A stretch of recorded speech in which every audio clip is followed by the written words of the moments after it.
Tanya, where are you? There is smoke coming from the house. I think it's a fire. And everything's a disaster. Where are you? Answer these texts. Respond now. Whoa. Smoke. That's hectic. I hope it's not a fire. It can't be that bad. We'll get there. You do realize the deadline's tomorrow morning, right? There's only a bit anyway. I'll be able to finish it. Calm down. Okay. Are you at least gonna do the outro today? Who is controlling? Now is a turnaround for all those who are laid back. Let's meet this Friday at 3 p.m. Happy? We are women. We are brave. Strong, capable, unique.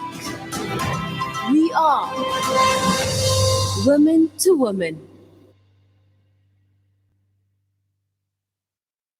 Good afternoon, South Africa. Good afternoon to all our viewers. As we spoke last week, one of our team members is gone. All the way to Pietermaritzburg. We greet you, Kito. We are missing you, but I'm pleased because we have a visitor today. We have Toko from Kenya. Greet them. Thank you. Habari zenyu marafiki? She's greeting in Swahili. Is now her home language, isn't that? It is. It's a pleasure to be here today, and I am forecasting one of the most hilarious shows we had. It is the continuation of our last show from the month of May when we spoke about controlling. Today, we are going to go to the other side of the story. But wait there, because before, I would like to comment on women's health. With the COVID, the pandemic, there are many side effects. And when we look into health conditions, we see that for some reason, women is more affected or more grievously affected. So I wanted to explore today this do's and don'ts about women's health. We know that many trials, they do not test samples only for women, and many diseases go undiagnosed in women. We also know that women bear exclusive health concerns: breast cancer, cervical cancer, menopause that affects and causes osteoporosis, and also pregnancy. Those are very typical conditions for women's health that men don't face it. Of course, we have hormone imbalance, but to a certain extent, I feel it is more grievous on women. So what to do? When you think about women suffer, and that is a scary report to listen to, and that is also an appeal for you to look after your health, because stats show that women suffer higher heart attack deaths compared to men. Depression and anxiety exhibit more frequently among female patients. Urinary tract conditions, they are present more in females. And sexually transmitted diseases, they cause more harm to women. This is the reason why we invited one person to give a contribution on what would be the basic tests that we women should do every year. What are the conditions that we need to observe? Because, of course, the pandemic did not spare men, women, children, but for some reason, women may tend to have more prolonged side effects and irreversible conditions. What can you do to be proactive? Even though today we're talking about laid back, let's stop with that. What can you do to be more proactive to take care of your health? Let's listen to the tips that the doctor's given us.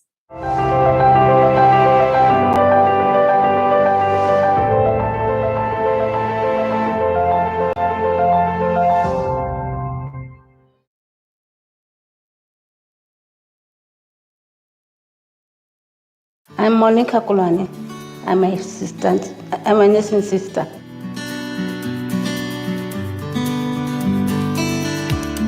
Go for checkup of blood pressure. It's very important. They must also do cholesterol. They must also go and check the sugar level to check if they don't have diabetes. And they must also do mammography. This one we are checking if you don't have cancer of the breast. As a woman, you must always check if you don't have lumps in your breast. You lie on a bed, divide your breast into 4 portions, and feel if you've got lumps, because those lumps can also be cancerous. And then when you feel them, you must go to the doctor, which will do a mammography and check if this is not a cancer. It is how it started. And they must also do pap smear. With pap smear, we're also checking cancer of the cervix. It's very important. And they must do it regularly, every year, without fail. And if they are on treatment, They must continue taking treatment according to how the doctor told them to take it. They must never skip the treatment. Like when you think, now my blood pressure is okay, it's normal, don't do that until the doctor tells you can stop your treatment, because it can be very dangerous.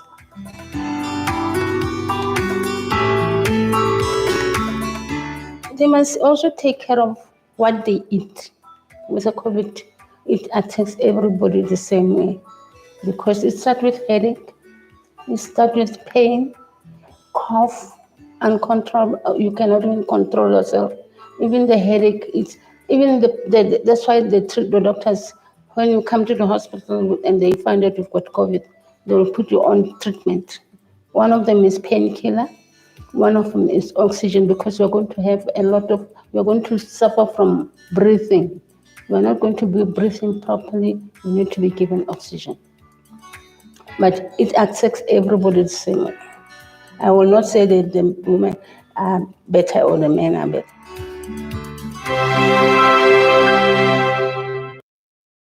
My name is Mandisa Swartz. I am a clinical nurse practitioner. I'm working in the health sector for plus minus 12 to 13 years. And today I'd like to share the experience, the difficulties that we're going through as a frontliners. We do a lot of campaigns to make people to be aware about the importance of their health. We tend to have a problem of patients that are aware that they need to do regular tests. For example, your breast examination, the pap smears that needs to be checked on a monthly basis or on an annual basis. So we do advise patients a lot, but the challenges that we are facing, we find patients that come to us in the point where they are already sick, in the point where that we as frontliners, we can't do nothing with their health. We find them because of the stigma that is happening in the society. Some, they refuse to come to health sectors. It's because of they're more worried about what will the people say when they see them coming for their treatment. So those are the challenges that we face. I'll also like to share some that happen now during the time of pandemic. We have a lot of clients that they face a lot of challenges, although we help them in a medical point of view, but when they come, their psychological ways is already damaged. They can't handle the situation because of the jobs that they lost. So they come in a depressed point of view.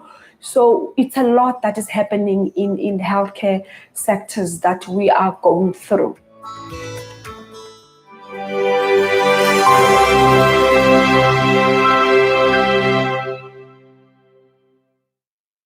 On the last show of May, we explored the condition of being controlling.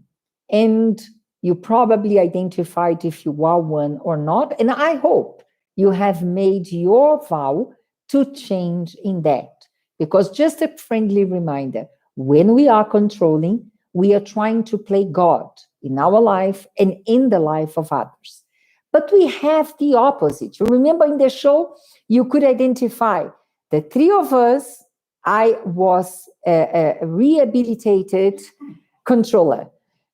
Then Silmara was in denial, and our friend Kito, she was a controller. She's working on that. But we could spot two girls among us who they were not controlling at all. So today we are going to explore the other side. Laid back, what's the problem? What is behind the behavior of being a laid back person? If I could define it, we would say an easygoing person. But it goes beyond that, because it is relaxed in the manner of character and also in the ways of living. It's someone who's not worried about other people's behavior or things that need to be done. We could also say that, spiritually speaking, a laid-back person may regulate an overthinker, and that is a positive quality. So don't get all the way shocked. It's a positive quality because the overthinker is a controller. And because they take things easy, they might regulate that overthinking thing, especially in the spiritual things. They tend more to allow God to take control. However, when someone is really a laid back person, it's not going to see the need of embarking in prayer or asking God for a solution because it's easier for them to take it as it comes. So, in the same way we gave you some hints, so the test about are you controlling, we are going to talk about some of the characteristics of one who might be laid back. Get your paper, your pencil right now, and let us start the test. Are you ready, girls? Yes. No, you're not controlling. You're not going to be on the. You are controlling. You're not going to be on the test. So the first perception, and that might be a misperception. People relate someone who is laid back as lazy. Do you agree with that? No. No. First of all, would you like to declare on camera that you are work in progress? Oh, yes. Tammy and I, after the last show of the controllers, we realized that we were laid back and began working on ourselves. So we're a work in progress. We're not there. We're getting there, but we will be. Today we are going to find a few more things. But in principle, this is really a misperception. It's not that the person is lazy. It's just that she does things in her time and according to her priority. So if she doesn't realize that is important, it might be important for others, but not important for her. She's not going to execute that duty in that given time. And for someone who is on the outside, we'll look at them and say, they are laid back, they are lazy. Instead of using the word laid back, that it's a bit more relaxed or easygoing, they are going to label as lazy. Isn't that? So that is a misperception. But let us see the other ones. A laid back person is passive, and it leads to selfishness. Kind of. I can give my experience in terms of selfishness. One day I bought an exfoliating brush. I had wanted it for so long and I saved up for a long time to buy it. Then excitedly I got home and I showed my husband how it works. And he got excited too and he started using it. And I sort of like gave him that look like, don't touch what is mine, because I had just bought it and I had not used it for a long time. Then I know he will not remember this because he said it in passing and he was like, but Tammy, you are selfish. And I was shocked. I was like, but where did that come from? Just don't touch my exfoliating brush. I mean, it's that simple. Don't use it until I offer you to use it. And he was like, well, you're selfish. And I was a bit shocked. I didn't know how to respond to that because it was the first time somebody had told me that I was selfish. So she was passive. She didn't tell him, this is mine. She sort of allowed him to use, but the look said it all. And when he said to her, you are selfish, she didn't have an answer. She was shocked. She was surprised with his explanation. This is what being passive and being laid back leads you to. But let's go on. Last one to get ready. Who ticks the box? I do. I do. Oh, okay. I think it's because we decide on the spot what to wear. So that's why we are the last ones to get ready. We don't plan like the night before. For me, mentally, I do plan like, oh, tomorrow I'm going to wear this. But then the sticker, please. We got a sticker for them, only for the controlling. I do plan. In your mind, you yes, plan. In my mind, it's all laid out. I know what I'm going to wear. But like that morning, maybe the one thing that I thought I was going to wear, maybe it's not clean. then I have to see another thing to wear, but then maybe it doesn't go with the trouser that I wanted to wear. So All that in the morning, yeah, before breakfast, yes. before seeing your husband on his way out to the church. No, my husband, because he leaves in the morning, very early in the morning. So all of this happens mostly when I'm alone.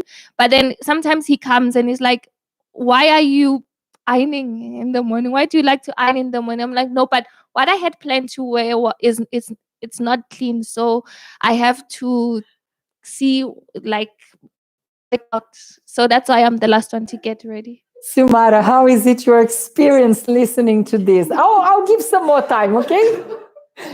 Precious, Well, do you tick the box? yes, I do. But in my household, we found a way to work around it.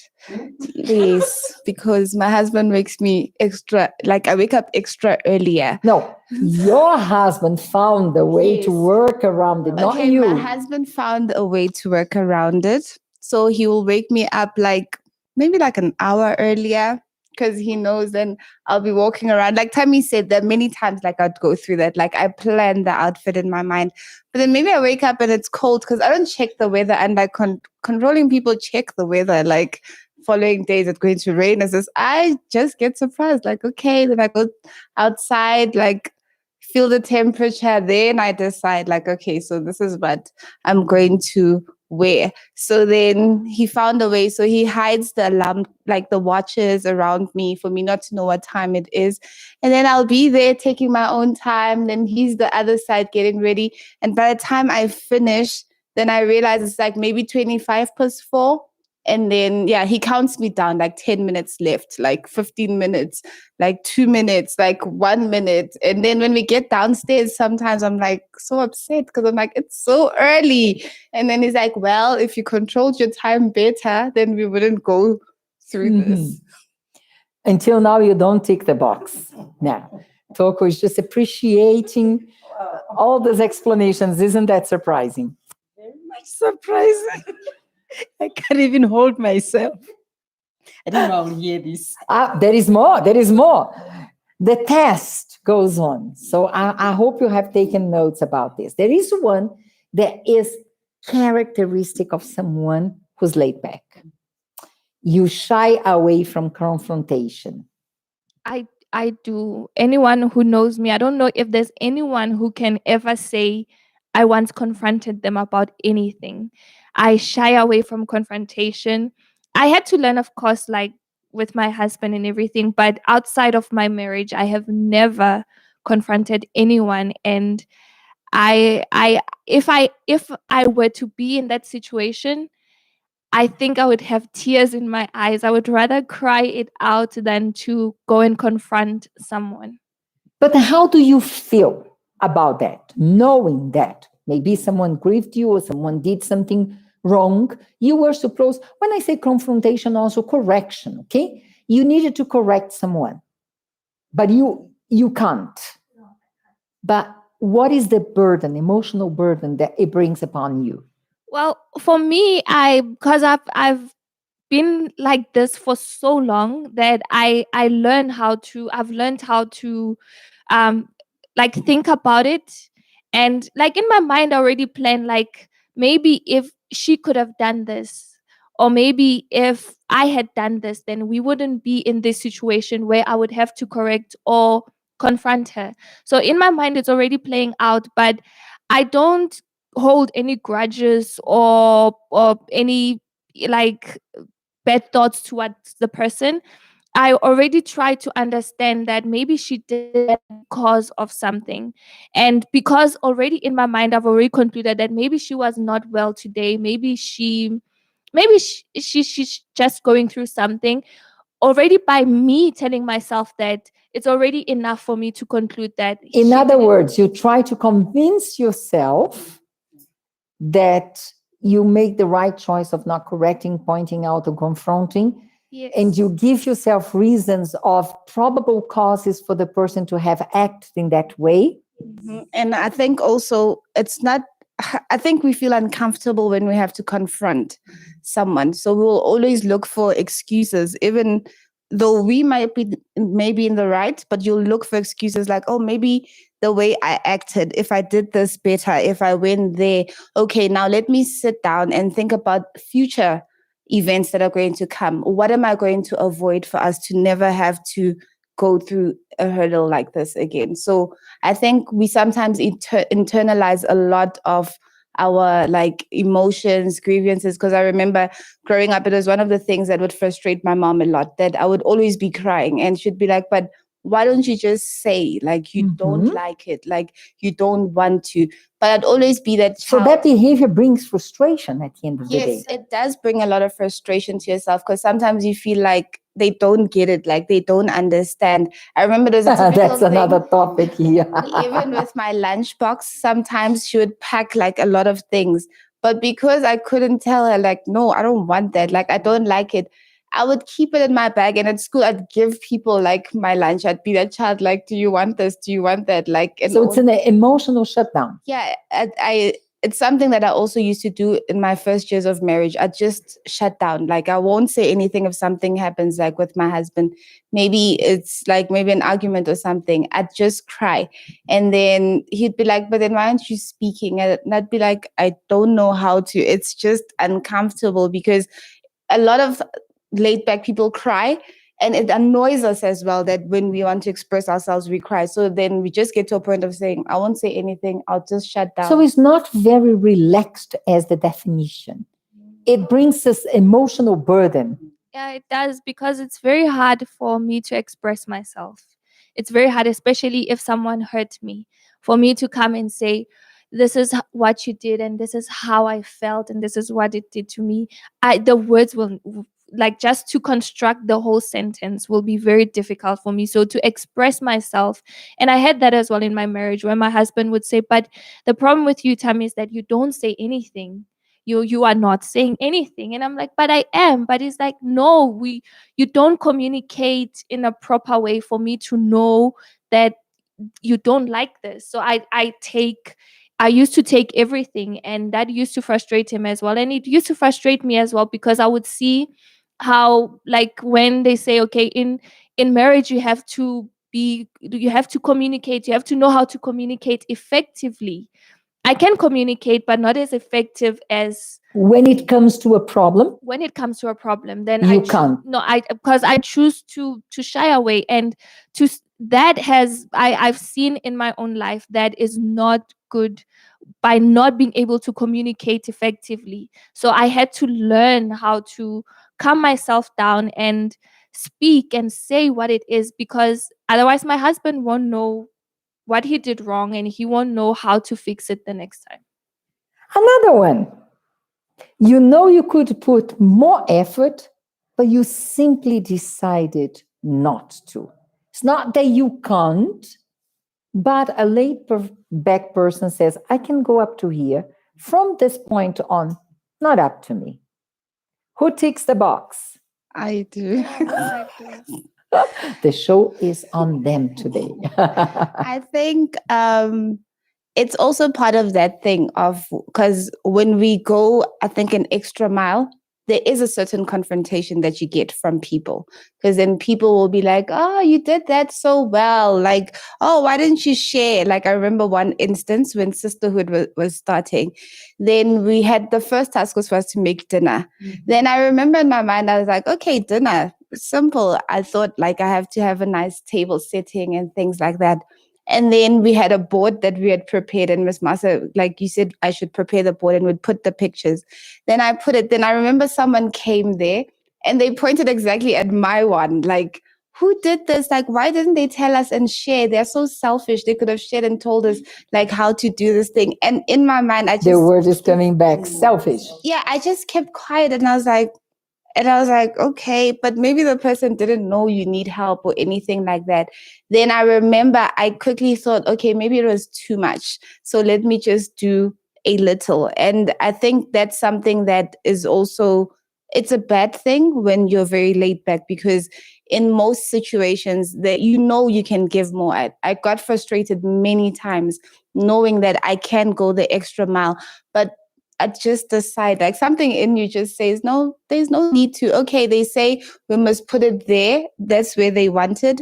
I know it could look better maybe there, but I don't want to be there in a debate saying this and that. So if you want it there, we'll leave it there. As long as it's done. Yeah. Right. Because if I mean, for me personally, I for myself, I would go an extra mile because I know I won't confront myself. And In be your like, own eyes, but then if pressure says, okay, do this, the put it sticker, there. please. If pressure says, oh, Silmar, let me say Silmar. If she says, put this, if she says, put this there, then I put it there. Even though, as pressure said, I know it would look better there. Just for me to explain to Silmar, like, oh no, Silmar, I thought that it would look better there. No, I do as she says, put it there. I don't need to. Let me now make a simple test here for all of us. You have something you are working on, okay, Toko? And you have a deadline. 5 o'clock. Now it's 2 something. You are still not done. Will you stop for coffee, take your 15 minutes and come back, or go straight until you finished? Because I don't have time, so I'll just wait with my coffee or tea, work on it, then come back to my tea. No, I'll never stop. I will go until the end. Then after I have my coffee, whatever. I'll stop because I need to refresh my mind. Because what happens is, okay, there's the deadline, and then maybe I'm not getting through that. I'll just take maybe it's quick though. Like to someone that's like controlling, it's gonna seem like she stopped for 5 minutes, but it's going to be productive because I'm going out and I'm going to think like, okay, while I'm there, how can I do this? How can I construct it? Then when I come back, we'll do it. Because if I'm just going to sit there, if then you don't finish by 5. I do. Funny enough, I always meet my deadline. I work well under Tammy? pressure. Well, if I did not meet the deadline, I will know that I have just a little bit left and I can finish it in the morning. But I do. I do need. Morning. Let me share something. Tammy and Silmara, they work together, so you can imagine how things go smoothly this side of the world. But the thing is, I do need coffee. The next step for me is to, okay, I'm not a coffee person, I'm a green tea person. No worries, I said coffee So- break, but can be yogurt, something. The next step for me is to have green tea in the office so that I don't waste people's time. But I do need. You already know what you need to keep in the That office. is a good tip, friends. I will bring the green tea for you, no problem. Another one. It is hard for you to get motivated. I have to literally motivate myself. I remember one time I bought in Cape Town, there was a store that was shutting down and they were selling all these workout DVDs. I think I love working out. So I bought all of them. They were very cheap. Like they were the ones that I wanted, but back then they were expensive. So they were like 50 rand. I bought all of them. And then I showed my husband, like, well, I'm gonna work out. And it's like, oh, how many days are you going to work out? Well, I was in Cape Town like 5 years ago. I can count on both my hands how many times I've worked out because I don't feel motivated to work out. And it goes as well to other things, but I literally have to try to hack my brain to be motivated to do something. Do you tick the box? No, not really. I think in that one, I do get I easily get motivated. Like, okay, it's something we have to do. I'm always that person like, okay, let's look for an easier way to do it, a quick way to sort it out and things like that. So I don't find it hard to get motivated. Because for someone who is controlling like Silmara, and like I used to be, I'm missing keto, I have to say. what motivates us is the challenge, is the difficult, and it is the deadline. And it is, if we can finish half an hour before the deadline, that keeps us going. But when you don't have that kind of excitement or goal or that controlling nature, it's hard to get motivated. And I think this is what he's trying to explain. And that leads us to the next item of this test. It is people don't understand your reasons. Yes, like a lot of times, like people get frustrated and you're like, but why are you frustrated? Like, calm down. Like, it's not that big of a deal. And I think Tammy and I have gone through it so many times. Like, we would have events when we're preparing something, and everybody is so worked up. Like, we have to finish, like, we have to get this, we have to get, and we'll be the people like, no, but this didn't work. And then we'll be like, okay, it didn't work. Let's find another way out. But then the person's still pondering on that. Like, no, but it was supposed to be purple. Then Tammy and I will be like, okay, now it's pink. Let's find a. work around It's work around fine. pink. Like, Purple it's and pink, fine. they're cousin sister Yeah. colors. So I think Uh-huh. sometimes it goes back to the first point, the first test that you did, that they actually think we're lazy, but you're not lazy, because I tend to sit down and first think about things. And it's something Ms. Togo said earlier, that in life, there won't be moments that you have to sit down and really think about it. So I sit, I plan, and I think, okay, this is how we're going to do this. This is how we're going to get there and all of that. And if things don't work out along the way, like people didn't meet their commitments, I'm that person to be like, it's okay. Like she said she was going to do it, but she didn't do it. But okay, let's find a way to do it. But then someone else will be like, no, but did you follow up? Like, you call the person every hour, and I'm like, there's no need to do that, because